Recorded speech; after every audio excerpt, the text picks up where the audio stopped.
The morning Evelyn Hargrove stole my boat, I let her. I watched from the ridge with a thermos of coffee and a grin I had not worn since Kandahar. She thought she was claiming community property. I knew she was stepping into a lesson 22 years in the making. After 2 decades in uniform, surviving sandstorms that erased horizons and jungles that swallowed sound, all I wanted was quiet. My uncle left me the cabin on Mirror Lake, a cedar box on stilts with a dock that creaked like an old friend. No covenants, no committees, no approved mailbox colors. Just water, pine, and the kind of silence that heals. For 3 perfect days I had it. Then came Evelyn, president of Lakeview Pines HOA, sandals slapping gravel, clipboard clutched like a rifle. She said the lake belonged to everyone. I said it belonged to the fish and me. She did not like that answer. When she tried to take my boat, she learned what happens when a retired master sergeant turns retirement into reconnaissance. The trouble began at dawn. I was patching a warped dock plank, hammer tapping a rhythm older than the subdivision.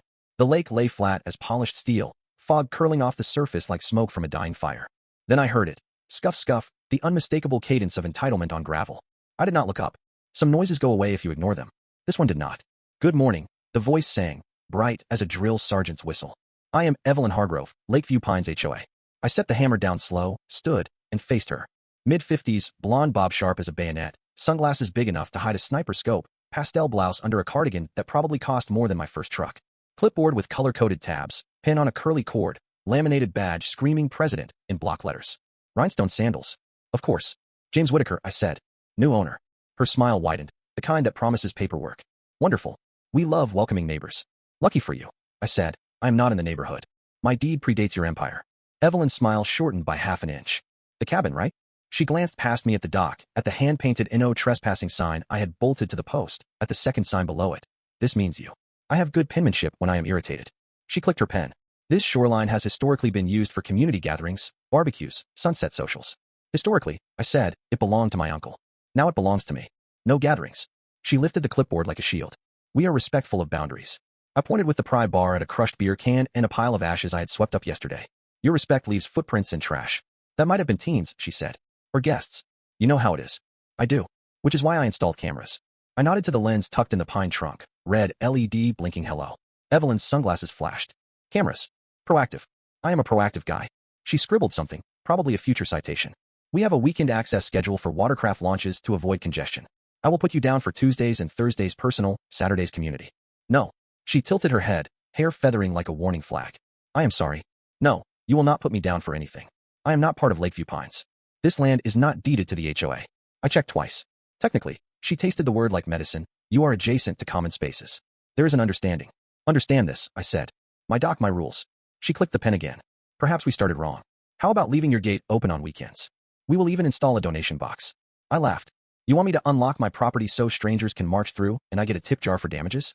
It would boost morale, Evelyn said, eyebrows knitting. We have had a rough season with compliance. If new residents model participation. I am not a resident. I am a landowner. Her jaw tightened. You think private property is a personality. I think it is a right. She jotted something else, satisfaction in the stroke. We will be in touch. Count on it, I said. She pivoted sharp and marched away, sandals scraping a retreat that sounded like a filing cabinet closing. A black SUV idled at the tree line, another board member doing recon from air-conditioned safety. Evelyn did not wave. She was in a scene and refused to break character. I stood there a long minute, listening to the wake slap the pilings, the slow creak of the dock under my boots, the tick of the cooling hammer. Then I went back to work. The board seated perfectly this time. Pressure helps. By noon a brown HOA flyer appeared under a rock by my mailbox. Welcome, new neighbor. Community guidelines you will love. It read like a vacation brochure written by a parole officer. I tossed it in the burned barrel and watched it curl into ash. If peace had a smell, it was cedar smoke and hot coffee. That afternoon I started a notebook.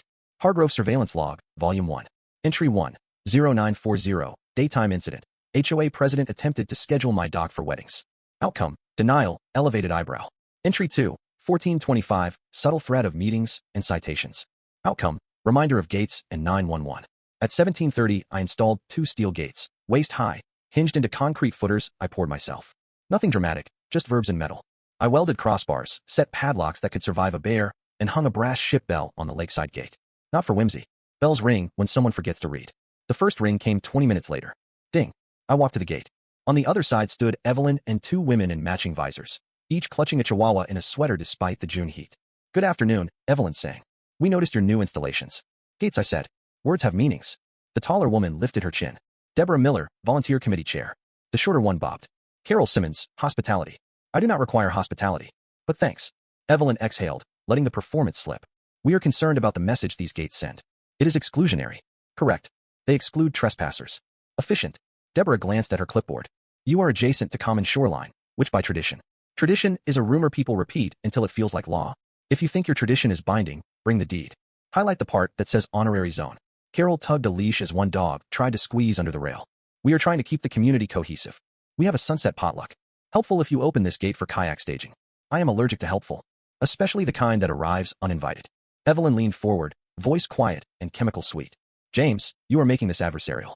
We can resolve this without escalation. I agree. Please leave. She blinked too slowly. No one is threatening you. You are on my gate discussing what my dock will be used for. That is a threat to peace. Deborah cleared her throat. President Hargrove proposes a compromise. Scheduled community access in exchange for. No. A donation box. No. Biodegradable plates. Bring them to the marina 2 coves over. Cindy Howard's daughter is getting married. They have fairy lights. The Chihuahuas yipped in scandalized unison. Evelyn straightened. Last chance. Will you unlock these gates on weekends? No. Even for scheduled baptisms. Not unless the baptizer is licensed in dock repair. Deborah scribbled furiously. Carol frowned as one dog sneezed. Evelyn turned to her counsel. See, this is what we are dealing with. The man in the SUV muttered hostile vibes. I sipped my coffee. Correct assessment. Evelyn looked back, eyes glinting behind mirrored lenses. You will regret this attitude. Only if you bring a boat. The group left muttering and snapping photos. One Chihuahua tried to pee on my mailbox post. I cleared my throat, and the owner yanked it back like she had touched an electric fence. That night I could not sleep. Not from worry, from interest. I had spent half my life learning how people think before they strike. Evelyn was not reckless. She was methodical. Every visit, every flyer, every neighborly request was reconnaissance. She was testing gates, literal and psychological. So I built something stronger. Out on the dock under cold moonlight, I looked at my boat Shadow. Matte black electric craft, quiet as a whisper, wired like a secure terminal. I had started her as a hobby during deployment, a way to keep hands busy and mind sane. Now she had potential. I crouched beside the hull, running fingers along the fiberglass. You might get a visitor soon, girl. Let us make sure she gets the full tour. The next morning I installed a hidden sensor under the deck planks, linked to Shadow's ignition. Then I tested loop mode. When triggered without my key fob, Shadow locked controls, throttled to safe cruise, and traced endless figure eights until I reset it. Safe, controlled, embarrassing. I watched the test run from the dock. Shadow glided out, curved, looped, returned. Perfect. Friday I parked my truck halfway to town, left gates cracked just enough to whisper temptation. A real angler never yanks the line too soon. As I drove away, the cabin shrank in the mirror, small, quiet, innocent. 20 minutes later my phone buzzed. Alert. East dock breach. Motion detected.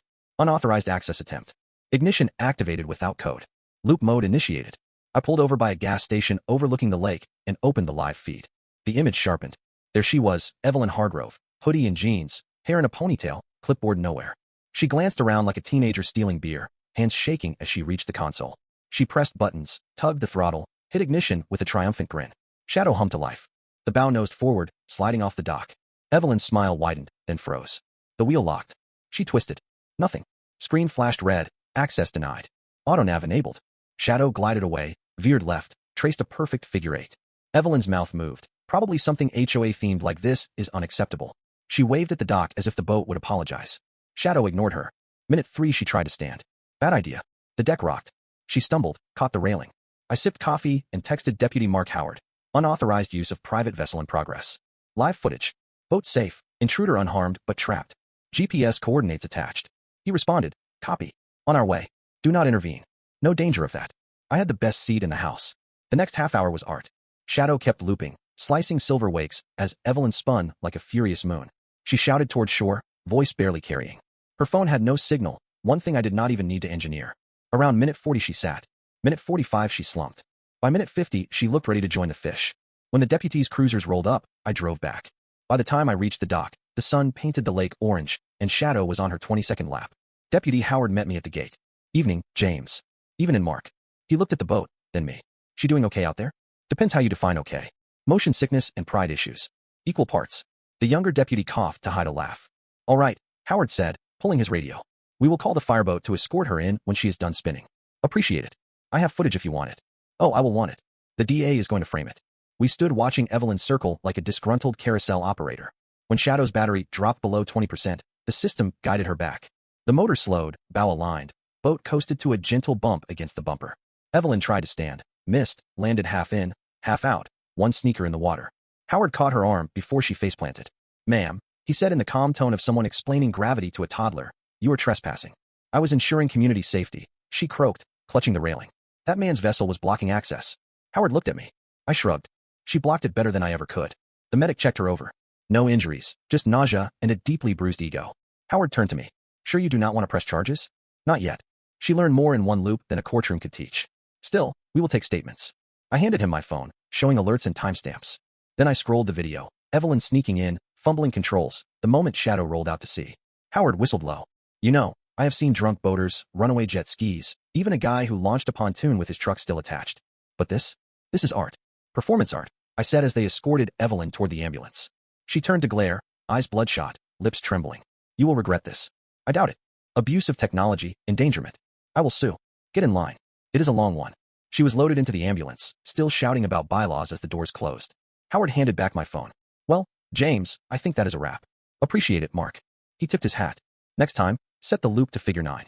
Just to keep things fresh." I laughed for the first time in days. "I will consider it." As the sirens faded, I sat on the dock edge. Shadow's hull dripped silver threads into the lake. I reached out, patted the fiberglass. "Good girl. Mission complete." The sky dimmed, and for the first time in weeks, the water was perfectly still.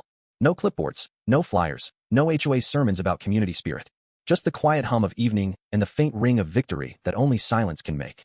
For a soldier turned hermit, it was better than a medal. But I should have known better. In HOA wars, peace never lasts long. By morning the grapevine worked faster than fiber optic. By breakfast 2 paddleboarders floated too close, pretending to stretch while filming the crime scene.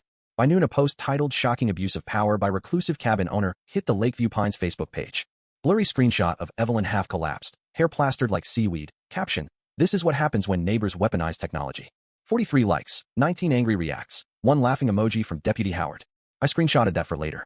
The comment section read like scripture from the book of entitlement. He could have killed her. Typical ex-military aggression. That man has cameras everywhere. It is giving Big Brother. Maybe if she had stayed off the boat. That last one was from Cheryl Bennett, one of the quieter board members. I remembered her. She was the only one who had said hello when I moved in. Her comment had 68 likes before it vanished an hour later. Evelyn had started damage control. By evening her beige SUV was back in her driveway, headlights glaring across the water like searchlights. I sat on my porch, beer in hand, listening to crickets and the faint whir of my camera feed syncing. Shadow rested peacefully, hull carrying faint scrape marks from Evelyn's panic grip like war paint. I was not mad. I was curious. People like Evelyn never stop at embarrassment. They escalate. And I was right. At 8:43 p.m., I got an email from a law office, Mitchell Green & Associates. Subject: Notice of pending civil action. Of course. 3 days later, I was in a beige conference room at the county mediation office. The table was large enough for peace talks between rival nations, but the energy was pure PDA meeting. Evelyn sat at the far end, hair perfect, sunglasses indoors, sipping from a metal water bottle like it contained holy water. Beside her was Mitchell Green, young, shiny suit, too much cologne. Across from them sat me and my lawyer, Donna Carter, mid-40s, steady eyes, voice like a clean cut of steel. Former JAG officer. When I showed her the footage, she did not say "you are screwed" or "this is insane." She said, "We are going to enjoy this." The mediator, a woman who had seen worse than both world wars, cleared her throat. "Miss Hargrove, Mr. Green, would you like to start?" Mitchell smiled with mirror practice confidence. "Certainly. My client experienced severe distress due to Mr. Whitaker's reckless use of a dangerous device, namely a motorized boat equipped with unauthorized remote systems capable of trapping individuals." Donna leaned forward. "Unauthorized by whom?" "By common sense," Mitchell said. Donna raised an eyebrow. "Not a statute I am familiar with." Evelyn shifted dramatically. "He humiliated me. He lured me. That boat was left unattended, unsecured, like an invitation." I took a slow sip of coffee. Her sunglasses turned in my direction. "Operated," she corrected. "Without permission. I thought it was community property." "Funny," Donna said, flipping open a folder thick enough to stun a bear, "because 2 weeks ago you told him, and this is your voice on video. Technically it is not part of the HOA, but we treat it like one." Evelyn froze. Mitchell cleared his throat. "That statement was taken out of context." Donna smiled like a predator stretching. "Oh, there's context. I have the whole conversation here." She slid a USB drive across the table, time-stamped, with GPS data showing Miss Hargrove entering my client's property 36 minutes later. Mitchell hesitated. "We are not disputing her presence. We are disputing intent." "Intent to what? Float in circles?" I asked. Evelyn's lips pressed thin. "He trapped me. That boat locked me in. I was helpless." Donna leaned back. Helpless enough to spend 43 minutes screaming at a machine while refusing to press the large red stop button labeled "Emergency Dock Return." Silence. The mediator coughed delicately. Mitchell regrouped. "The issue, Your Honor." "Not a judge," the mediator interrupted. "The mediator," he corrected, forcing a smile, "is that Mr.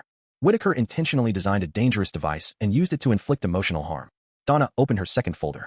This is the owner's manual for Shadow. Every safety protocol documented, every feature within Coast Guard compliance. She even had a life jacket on board, size medium. I believe that fits Miss Hargrove. Evelyn flinched. Donna was not done. She produced more documents. The county parcel map showing my property line outside the HOA boundary, my purchase deed, the sheriff's incident report, and the piece de resistance, a printed transcript of the HOA bylaws. Section 4, subsection B, Donna read aloud, states that the HOA's jurisdiction applies only to lots explicitly registered within Lakeview Pines. Lot 91, James Whitaker's property, is listed as independent non-HOA land, meaning you have about as much authority there as over the moon. Mitchell tried to object, but had nothing. Donna leaned forward, voice calm. My client has tolerated repeated trespassing, harassment, and attempted theft of private assets. The fact that he responded with a non-lethal automated deterrent instead of, say, a police report for grand theft should be considered generosity. The mediator nodded slowly. So, Mr. Green, are you maintaining your complaint? Mitchell glanced at Evelyn. She stared back, jaw trembling, then whispered, yes. Very well, Donna said sweetly. Then we will be seeking counterclaims for trespass, attempted theft, and defamation based on the HOA's social media post. Evelyn blinked. You cannot prove that was me. Donna tapped her folder. Metadata says otherwise. Uploaded from your phone using your personal hotspot. The internet never lies, Miss Hargrove. Even the mediator smiled a little. By the time we left, Evelyn looked like someone had unplugged her from the wall. Mitchell muttered about reviewing options. Lawyers speak for we are doomed, but too proud to admit it. Outside, Donna put on her sunglasses and grinned. You make enemies the way other men make coffee. Efficiently. Old habit. Thanks for handling that. Do not thank me yet. People like her do not surrender. They self-destruct. Keep your cameras rolling. She was right. A week later, the county court dismissed Evelyn's lawsuit with prejudice. The verdict landed like a thunderclap on the HOA page. Cheryl Bennett posted, "Justice takes a boat ride." It lasted 15 minutes before vanishing, but screenshots lived forever. Then came the real storm. An anonymous letter circulated, listing every incident Evelyn had caused, reassigning a disabled parking space to her yoga instructor, confiscating a neighbor's lawn mower for community use, spending HOA funds on decorative clipboard holders. I did not write it.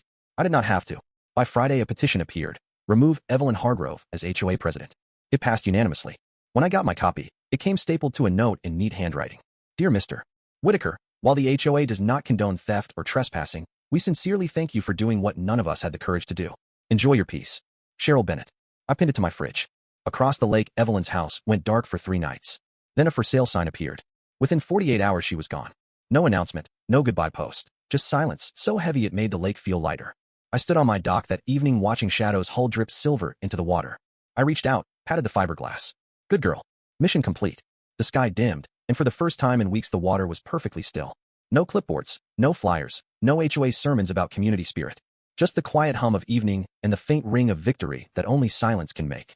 For a soldier turned hermit, it was better than a medal. 2 years on the lake is what I dreamed. I upgraded the cabin, added a screened porch, planted wildflowers along the fence line. Kids fish off my dock again. Their parents wave without fear. The HOA, newly humbled, stays in its lane. Cheryl sends occasional emails with meeting notes, each shorter and more apologetic than the last. The subject lines read like a collective apology, friendly reminder, no trespassing and respecting property rights, our new policy. One afternoon a truck rolled in, city inspector. He asked if I would let Shadow be used as a model for sustainable electric watercraft in a pilot program. I agreed. The lake is quieter now, but the story lives on. Tourists ask about the crazy lady who got stuck on the boat. Locals tell it with a chuckle and a warning. Do not mess with the lake guy. Evelyn moved to Arizona, or so the rumor goes. Some nights, I still hear the pump of Shadow's motor in my dreams, a low heartbeat reminding me that the things we build with our own hands outlast the empires built on paper. So tell me in the comments, when someone tries to steal the peace you fought for, do you negotiate forever, or do you set a trap and let the truth spin them in circles? Where's the line between defense and overreach? Lay your stand below. I read every one.